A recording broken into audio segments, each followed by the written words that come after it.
ഗംഭീര എക്സ്പീരിയൻസ് ആയിരുന്ന ഒരു പ്രത്യേക കൈഡി ഇവർ അർഹിക്കുന്നുണ്ട്. കാരണം നമ്മളിതുപോലെ എന്താണ് ഒരുപാട് അവാർഡ്സ് ഒക്കെ കിട്ടിക്കഴിയുമ്പോൾ ഒരു തിയേറ്റർ എക്സ്പീരിയൻസ് പലപ്പോഴും നമുക്ക് മിസ്സാവാറുണ്ട്. പക്ഷെ അതിലൊരു പ്രത്യേക നന്ദി പറയേണ്ടത് വേഫലർ ഫിലിംസിനോടാണ്, DQനോടാണ്.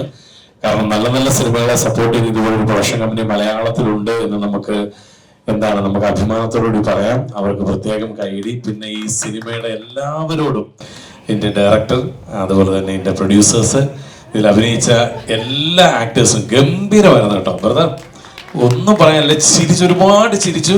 ഒപ്പം നമ്മുടെ മനസ്സിൽ നമ്മുടെ ആ വീടിന്റെ ഫ്രണ്ട് നിൽക്കുകയാണ് ഞങ്ങള്. സത്യം പറഞ്ഞു കഴിഞ്ഞാൽ ഒരു ബെഡിനെ മൂത്രം ഒഴിച്ചുകൊണ്ട് ഇങ്ങനെ ഒരു കഥ ഉണ്ടാക്കുക എന്ന് പറഞ്ഞാൽ ആ ഒരു തോട്ട് ഒരിക്കലും ചിന്തിക്കാൻ പറ്റില്ല. അതിലൂടെ ഒരുപാട് കാര്യങ്ങൾ പറയാനുള്ളതെല്ലാം നിങ്ങൾ പറഞ്ഞു. ഒരിക്കലും മറക്കാത്തൊരു സിനിമയായിരിക്കും. തീർച്ചയായിട്ടും എൻ്റെ മനസ്സിൽ എന്നും ഉണ്ടാവും കേട്ടോ. അടിപൊളി. എല്ലാവർക്കും ഒരിക്കൽ കൂടി all the best wishes. Thank you so much.